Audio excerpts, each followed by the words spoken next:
Friends, I welcome you to my channel. Before listening to this story, I will ask you to like and subscribe. It is not difficult for you, but it is pleasant for me. And we're starting. Our son Jonathan left for school 8 months ago, leaving Marie and me alone at the age of 45. We were proud of our son and his scholarship to Oxford University. Alone, we needed to rebuild our relationship and start a new life without children. I assumed that our lives would immediately get better, and we would return to our former activity, which used to be frequent and fun. But for the first 2 months, Marie was a little depressed because her baby was left alone. Besides, I think she realized that she was about to turn 46, and her face would have new wrinkles and a few extra pounds. In my opinion, they emphasized her beauty, but I think she felt that life was passing her by and that the years of fun and excitement were behind her. After doing some research, I found out that this is quite normal. I tried to give her a positive review, a lot of compliments and time to get used to our new family life. Several months have passed.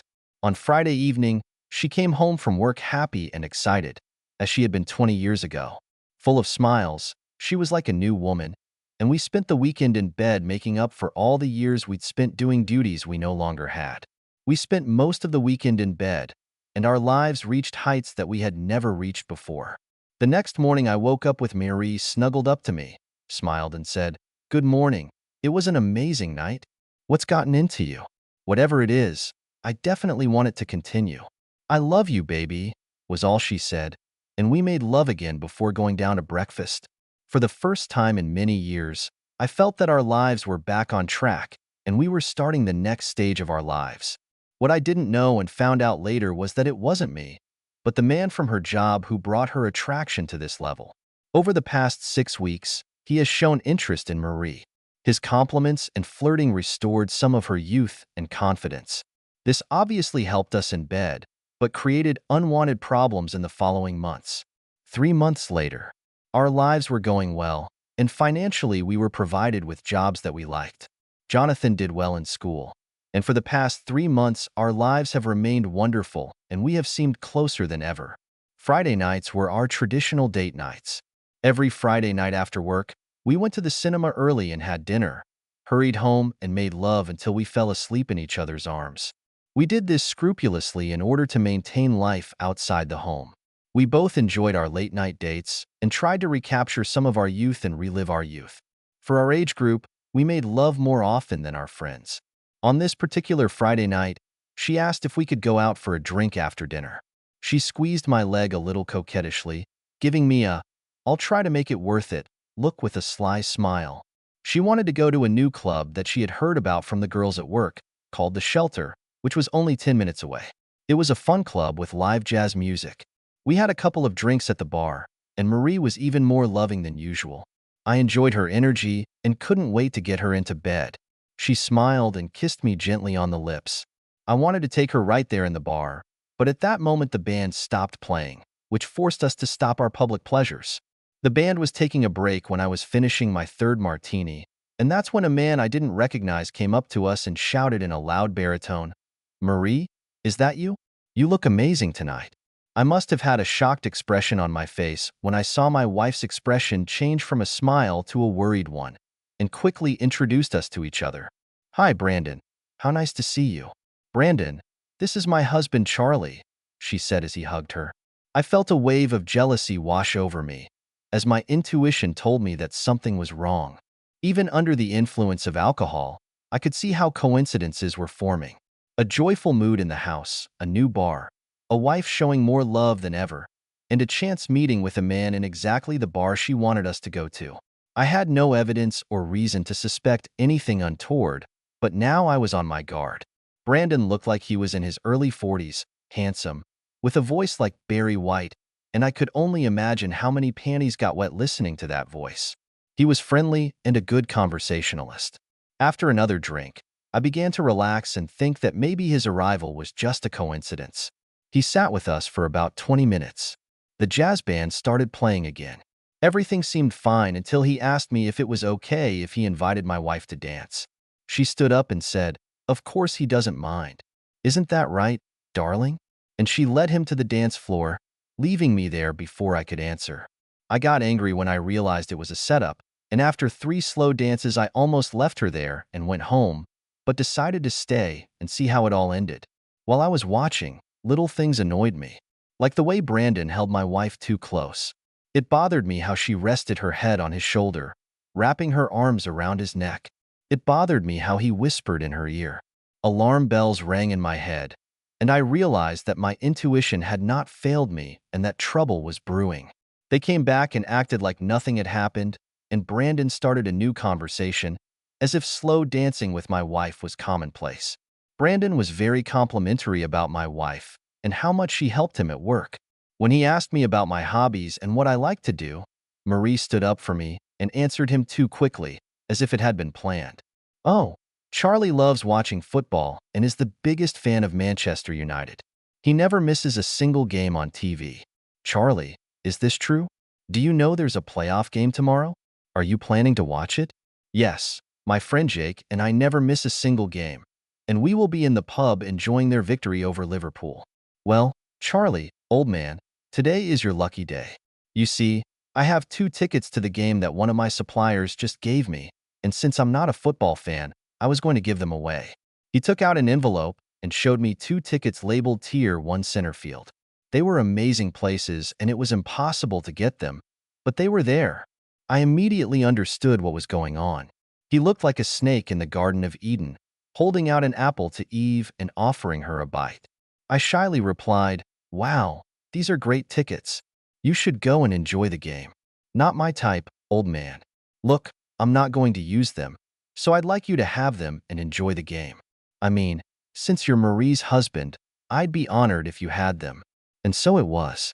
My anger was red hot. I knew exactly what was going on, but I took the tickets. And if he called me old man one more time, I'd rip his throat out. Calmly, I said, "Thank you, Brandon. That's generous of you. I'm sure Marie and I will enjoy the game." I knew exactly what to expect when I heard the voice of my wonderful wife. "Oh no, dear. I hate going to these games. You should go with Jake. I mean, you'd both like it there more than I would. Don't worry about me. I have a lot to do." "So, it's decided. You're going with Jake tomorrow." At that point, I wasn't sure how far their relationship had gone. I wasn't sure if she was already with him or if she was going to betray our marriage, but it was obvious that she wanted him and I was being sidelined. Obviously, she misunderstood my determination and cunning when I decided to observe this progress. I didn't have any evidence other than my intuition, what I saw on the dance floor, and the obvious setting in the bar tonight. So I'd let it play out and see where it all leads, making plans along the way. There was no way I was going to share my wife, no matter how many playoff tickets or money I got. If she wants to play with someone else, she is free to do so. But I will not participate in the game, and her fate will be decided. I saw Brandon for who he is. Brandon was a sophisticated man, handsome, with a seductive voice. Yes, he seemed funny, smart, successful, seductive in a word, something that would attract any woman over 40, but the problem was that the woman he was seducing was married and she wasn't on the menu. Brandon was one of those predators who enjoyed the game of seducing married women and turning their husband into a cuckold. I knew him for what he was, pure evil. Marie was in a great mood from drinking and spending time with Brandon, and didn't notice that I hadn't said a word since we left the bar. She was damn horny when we got home, but I was still angry and faked a headache, blaming it on too much to drink. I pretended to fall asleep, but I felt her lying down next to me, using her fingers and getting rid of all the excitement she was feeling that evening. Jake and I actually went to a playoff game, even though I wasn't a complete fool. Before I left the house, I strategically placed the 2 voice-activated voice recorders I took that morning and turned on the Find Me app on her phone while she was in the shower. Since they both knew I wasn't going to be there, I was sure they would have time either to be together or to discuss what happened last night at the bar. To my surprise, she didn't go anywhere while I was at the game, and there were no interesting recordings on the devices I installed. I was still suspicious and wary of what would happen next. When I returned home from the game, Marie was beautifully dressed and cooked a great dinner for me. After a big kiss and a loving hug, she led me into the kitchen. "How was the game, dear? Did we win?" "Yes, Manchester won 3-1. Baby, you must be so excited to watch the game in such good stands. It was so kind of Brandon." "Yes, it was very kind. and they were great stands. Marie seemed pleased and smiled all evening.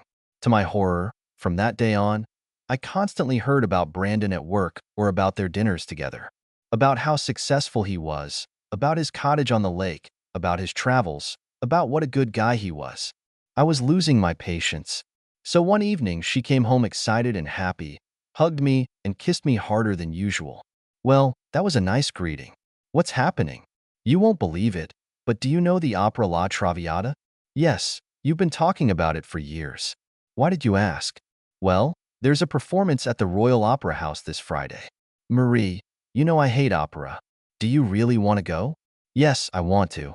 But you don't have to go. This is really good news. You see, I had lunch with Brandon today, and he told me that he just got great tickets to this opera. Another supplier gave them to him, just like the ones he gave you for the football playoff game. When he heard that I had always wanted to watch this opera, he offered them to me, but was upset when I told him how much you hate opera and won't go. Then he came up with a great idea, and he offered to take me to the opera of my dreams, and then to a nice dinner. Isn't that sweet of him, darling? Very generous. What a nice guy, I said sarcastically and continued. But of course you turned him down. Well, no. Why would I do that? I mean, I know you don't want to go, and it doesn't really matter. Surely you don't mind if I go with Brandon? It's important. The important thing is that you don't go on a date with another man. Whether I'm at home or away, my wife doesn't do that. To be honest, I'm shocked that you even thought about agreeing to a date, I said, knowing full well that this was all planned. Oh my God, I didn't think of it as a date. I'm sorry, you misunderstood everything. You know Brandon, and he's our friend. I mean, he gave you those great playoff tickets, and you had a good time. He paid for all our drinks and was a good friend to me at work. I'm sure you understand. Smiling to myself, I decided to give enough rope to hang myself and see where it would lead. Well, yes, he did all this. And he seems like a nice guy, but I feel uncomfortable because my wife is dating another man. I'd rather you didn't leave or do anything stupid, but you're a grown woman and you can make your own decisions. But you know what I want. She must have noticed my anger and discontent. Okay, honey, you don't have to worry, I understand. I didn't mean to upset you, and I'll leave it right now. I'm sorry if I hurt your feelings. There's nothing wrong with my feelings. I'm worried about my wife. She came over and kissed me on the forehead. Don't worry your stupid head. I love you, and it's never been a date. Now stop being jealous and let's drop the subject. We dropped it, but I didn't forget. And when she wanted to go to bed that night, I told her that I had a headache, as I was very angry and offended by our conversation. I still wasn't sure if she was in a relationship with him, but she was having an affair with him, whether she was aware of it or not, and I knew that if I didn't put an end to it, there could be big trouble ahead. If she's already had a bed with him, then it's over between us. This Brandon thing was becoming a much bigger problem, and I told her that hearing about him all the time made me a little jealous, and I wanted her to stop seeing him at lunch. She protested and pushed me away. Charlie, I turned down opera tickets like you asked, but you're being stupid, and I'm not going to stop being his friend. And if that means having lunch from time to time, then you're going to have to be a little more understanding.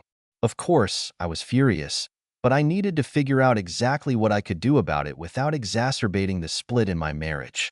Soon after, in addition to lunch, they started drinking after work.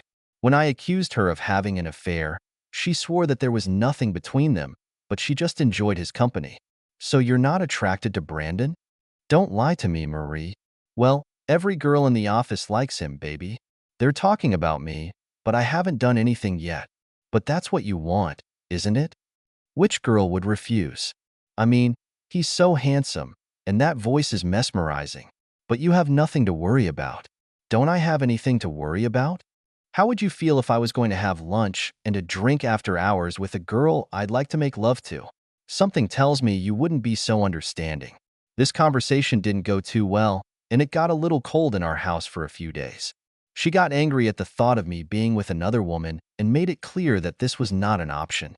Then she informed me that she would cut off my balls if I ever cheated.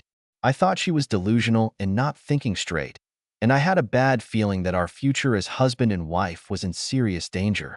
Then it happened. One evening she returned home 3 hours late, without calling and leaving me worried. She came in as if nothing had happened and came over to kiss me as if everything was all right in the world. To her shock, I pushed her back and, with a murderous look, uttered a vile phrase that made her understand what I was thinking about our situation. "It's nice that you finally came home. Did you make love to your friend tonight?" My wife had never heard me talk to her like that, and immediately apologized and explained that her phone had run out. She had lost track of time and would never do that again. "Were you with Brandon?" Marie lowered her eyes and did not answer. I was angry and made it very clear that our marriage was on thin ice if this continued. "Marie, let me be clear. If I find out that you've already made love to him, or if you've had an intimate relationship with him in any way, it's over between us. I will not live with an adulteress and I will not allow myself to be lied to." It shocked her, and she swore that she remained faithful, apologized, and said she would stop. For the first time, I believed that Marie had finally realized the seriousness of my demands. She really stopped talking about him and his greatness, but she kept going to lunch and drinks with him without telling me. The only thing that stopped was hearing about their time together and what a wonderful person he was. 2 weeks later, at dinner, I finally asked her if she had stopped eating and drinking with Brandon. She touched my hand and smiled at me as if I were a child, trying to calm my feelings. In a sympathetic tone, she admitted that she was still dating him, but decided not to tell me so as not to hurt my feelings. To my bewilderment, she did not understand how angry or hurt I was after hearing her confession. What she said next made my head explode when she told me something that no normal man would put up with. "Baby, you know that I love you, and that Brandon is just a friend. The thing is, he wants to invite me to a corporate dinner because his date was canceled today. He needs a companion, and since we're such good friends, I told him I'd go with him and that you wouldn't mind." Shaking my head in disbelief, I said, "No, I don't agree with that. So, no, you can't go with him. Damn it, Marie, you're still my wife. At least for the moment. Charlie, stop being a jealous old fool. He's our friend, and he needs my help. I'm leaving, and you'll just have to trust me. I promise you'll be fine." The old fool? This guy influenced her, and now she's calling me an old fool? "Marie, if you leave, I promise that everything will be wrong with me, and nothing good will happen between us. I can't physically stop you, but the answer is no. You can't leave." I barely spoke to her because of my anger and frustration over the whole Brandon situation. She seemed to understand and stopped bothering me about Brandon and the date. The day after her confession, Brandon called me at work. Apparently, Mary gave him my number, hoping he could convince me to change my mind. She was definitely going to get a scolding when I got home later that evening. "Charlie, old man, how are you?" "Brandon, what a surprise. What can I do for you?" I asked, expecting to see what the predator had in mind. "Well, I called to apologize. I'm sure Marie told you that I asked her to help me and be my companion at a corporate event. I understand that this was a mistake, and I'm sorry if it caused any problems at home." Yes, it was quite shocking, and I told her about my feelings. Yes, of course she told me.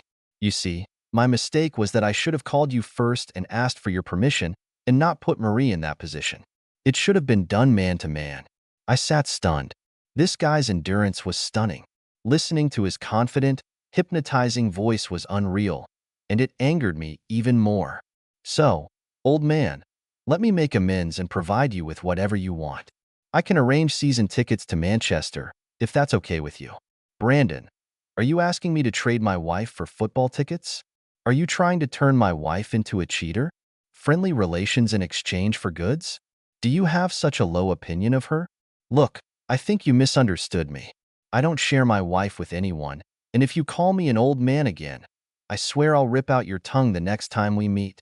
Now I'm quite capable of buying tickets myself. Let's just put it all in the past, okay? I must insist that you leave Marie alone and find yourself another woman to keep you company," I said with obvious anger in my voice. He didn't seem to hear anything I said and just kept saying, "Charlie, my friend, I'm sorry you feel that way about this, because I really like Marie, and I wanted to ask your permission to let her accompany me to my event, and I wanted to get yours a blessing. Please don't be mad at Marie, even if she wants to go, it's my fault. So, would you change your mind that she would be my date for this one night?" "Brandon, listen carefully. No, just stop asking. She won't go with you, and that's final. In fact, I want you to stop having lunch with her and meeting up after work for a drink. It's starting to affect our marriage, and I'm sure you can understand how I feel. Charlie, I'm sorry you feel that way, but we're just friends, and I'm not going to stop being her friend because of your insecurities. I'm sorry that you won't let me do you this favor. After all I've done for you, I gave you these amazing football tickets and offered you season tickets, but you just don't seem to appreciate my generosity. Fuck you. I've already thanked you for the tickets, and like I said, I can buy the football tickets myself. Now please fuck off and stop interfering in my marriage, I said, slamming down the work phone. That evening I came home to a very depressed Marie. Obviously, she had heard about our conversation and did not know how to behave. Finally, she couldn't stand the silence anymore. I heard about your conversation with Brandon today. Did you have to be so rude? You hurt his feelings. The look I gave her after she asked if I needed to be so rude could have frozen our pond in the middle of summer. Fuck you and fuck his feelings.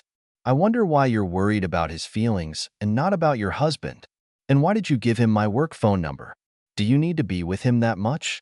Maybe I should just leave, and then you can be with your new boyfriend. She lowered her eyes and said, I was hoping that you two could become best friends. You know, so we can all go out together. I'm sorry that things turned out this way. I never wanted anyone to get hurt. Are you crazy, woman? I don't want anything to do with him, and I told him to stop taking you out for lunch and drinks. In case you've forgotten, you're a married woman. Start acting like a married woman, or it will end badly, I assure you. This angered her, and she spoke out, Stop acting like a jealous teenager. We've been married for 20 years, and nothing's going to happen. I hope you're right. I'd hate to think that I've spent my last 20 years with the wrong woman. This comment seemed to shock her, and I hoped she would come to her senses. Nothing else was said that night. In fact, I started sleeping in our son's room because I was so angry at her actions and comments that I needed to be alone. Marie was upset that I had moved into another room and tried to make amends over the next few weeks. She said she stopped seeing Brandon for lunch and tried to become a more loving wife.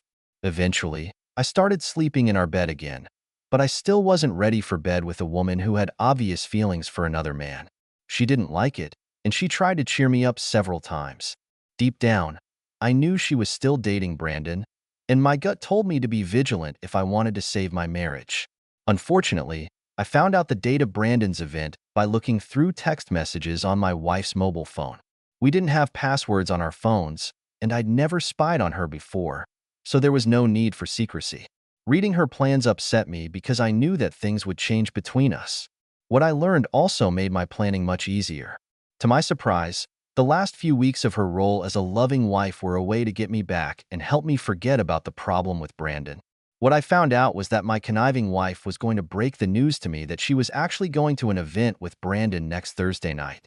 Then a thought occurred to me, and I wanted to see if she would go with him or be faithful, knowing that I had forbidden her to be with him. So, the next morning at breakfast, I announced that I had an appointment in London on the 22nd and would not return home until late the next evening. Knowing that Brandon's event was scheduled for the 22nd, I gave her the opportunity to either trick me and go to the event or confess everything and tell me about her plans. Anyway, I wasn't going to stay long. If she had announced her plans and gone to the party, I would have moved out and applied for separation. If she had done this without telling me, the marriage would have ended. Unfortunately, she remained silent and did not tell me about her plans. She continued to deceive me by pretending to be a loving and perfect wife. Every night I enjoyed delicious dinners, a clean house, and gentle kisses when I returned from work, but no talk about Brandon or the upcoming event. On Thursday morning, I kissed her goodbye, as I knew, for the last time, and went to my office. Having no intention of leaving for London, I would have spent the night at the same hotel where the event was held. During this time, I met with a lawyer and agreed on the preparation of divorce documents and a possible filing date. I offered double the fee for the process server to be with me at the hotel where the event was held and deliver the documents after my approval. If she does what I thought she was going to do, it's over between us. Brandon's invitation to dinner. I was sitting in the lobby, modestly dressed, in a COVID medical mask, tinted glasses with a baseball cap, and reading a newspaper with a wonderful view of the entrance doors. Of course, at 8 p.m., Brandon entered the hotel on the arm of my beloved wife.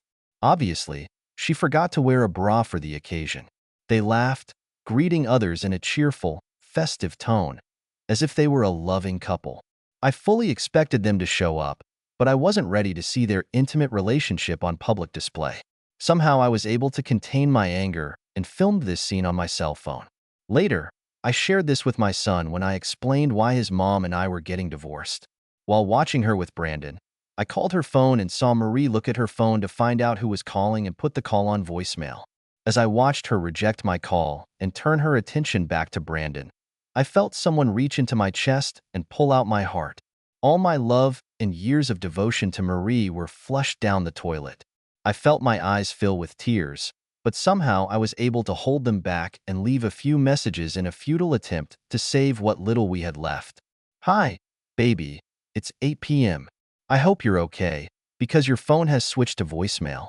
I love you so much and miss you. I was hoping that she would listen to the messages, feel some guilt, and leave the party before things went too far. There was still a chance if she left the party or called me and confessed. The end of our marriage. She didn't even listen to the messages that night. I stayed at dinner and watched them from afar. It was obvious that she was closer to him than she let on, because they acted like a couple throughout the dinner. I was careful and stayed out of sight, and around 10 p.m., after a few dances and kisses, it became clear that they were going to leave the party. I already knew from the message that he had a hotel room, and for the £100 I gave the bellhop, I got the room number, 1246. Kim, who was responsible for processing, arrived on time, at 10 p.m., and we discussed my plans. I was happy to give her an extra £200 for her help. At 11 p.m., Kim and I took the elevator up to room 1246. Kim knocked on the door, and we heard some movement as I stood to the side of the peephole. A deep voice came from the room. "Who is this?" Kim put her ID card to the peephole and said, "Security, please open the door." He obviously didn't read the ID she showed, but it worked and we heard the door open. It opened just enough to see Brandon's face, and before he could speak, I stood in front of Kim and forcefully opened the door, causing Brandon to stumble back. He fell to the floor naked in shock. A woman's sigh came from the room as he rolled in front of Marie. Then her sigh turned into a loud scream when she saw that it was me standing in front of her body. Since Brandon was lying naked on the floor, I put my foot on his neck, pressing all my 90 kilograms against Brandon's throat. I told him not to move. I made a sign to Kim, who then approached Marie and handed her the divorce papers. Kim told her that she had been served and took a picture of her standing naked with an envelope in her hands. She had a shocked expression on her face when I took off my wedding ring and threw it towards the wet spot on the bed. Marie saw my pain and finally realized all the consequences of her choice. Suddenly she wanted me, not her boyfriend. Well, too little is too late. "Charlie, I'm sorry. I made a big mistake and I don't want to lose you. I know it looks bad, but you know that I love you and I don't want a divorce. Please let me come back to your house and I'll explain everything and fix everything again. Please don't do this." I just shook my head in disbelief and looked at the brain-dead woman standing in front of me. For the first time, I realized how old and out of shape she looked. After I saw all this, all the feelings I had for this woman disappeared. The love I've felt all these years has now been replaced by contempt and disgust. This was the final scene of our marriage. Standing over Brandon, still with my foot on his neck, I ordered Kim to leave me alone with the cheating couple.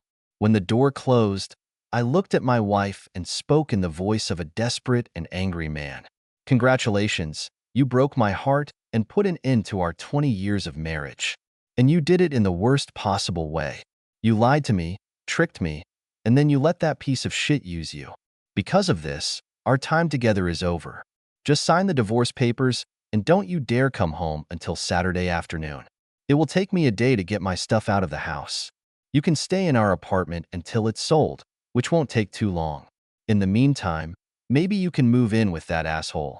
I sigh. "Congratulations, you broke my heart and put an end to our 20 years of marriage. And you did it in the worst possible way. You lied to me, tricked him." The epilogue. Brandon lost both testicles after he was crushed into the floor. He tried to press charges, but I told Marie that if she testified for this asshole, I would tell her family about her affair and show them the photos. She made the right choice and told the police that she did not recognize the man who had injured him. Brandon was angry and felt betrayed by the woman he stole from me. After 2 months of trying to get me to talk to her, Marie reluctantly signed the divorce papers.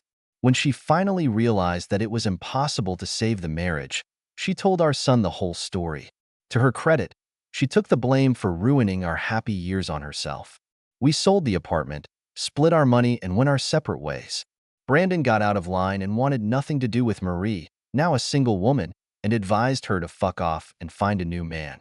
A 46-year-old divorced woman has no choice, especially when she carries an extra 10 kilograms, and is not as desirable as she thought after a predator stained her dress with shit. After 6 months of working out in the gym, I regained my composure, got in good shape, and met a pretty 37-year-old divorced woman with a 9-year-old daughter. Patricia had an amazing body, and she appreciated a loyal, loving man and treated me like a king. Her daughter Melissa and I got along great, and I loved pampering her. At the time of Jonathan's graduation, Marie was 50 years old and looked her age. She was lonely and unhappy with the way her life had turned out. I learned from Jonathan how upset she was to see me with my new family. Seeing how happy I was with my pretty new wife and beautiful daughter, she was sad and jealous. Marie told our son how sorry she was for her actions and how badly she treated me. She still couldn't forgive herself for letting herself be seduced by that asshole. She told Jonathan that the loss of my love made her realize what she had given up and how much she missed her old life. All this pain and loss because of her selfish desires. On the other hand, my life changed for the better in less than a year after the divorce was finalized. Patricia's ex-husband cheated on her, and she knew how much pain it caused. She swore she would never do that to me or to our happy marriage. We remained married and faithful to each other for the next 30 years and enjoyed our 3 grandchildren, whom Melissa and Jonathan blessed us with. We haven't heard from Brandon since his injuries. Marie never remarried and lived the next 20 years as a lonely old woman and never forgave herself for betraying me, her husband, and destroying her happy life. Jonathan married a wonderful girl, gave us another grandson, and got closer to my new family. I only saw Marie at Jonathan's events and at her funeral. Nothing hurts like turning a loved one into a life lesson. End.